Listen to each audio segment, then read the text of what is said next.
কাল থেকেই শুরু করব। কিন্তু কে বলেছে তোমার জীবনে কাল আসবে? দেখো না, তোমার আশেপাশে কত যুবক রাতের ঘুমে হারিয়ে গেছে, আর কখনো জেগে ওঠেনি। সেও তো বলেছিল কাল থেকে শুরু করব, কিন্তু তার জন্য কাল আর আসেনি। তার কাল এখন শুধুই পরকাল। আসলে সময় অপেক্ষা করে না। মৃত্যুর ডাক কখন, কোথায়, কিভাবে আসবে তা কেউ জানে না।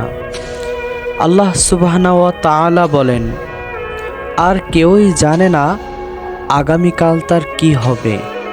কেউই জানে না সে কোন স্থানে মৃত্যুবরণ করবে।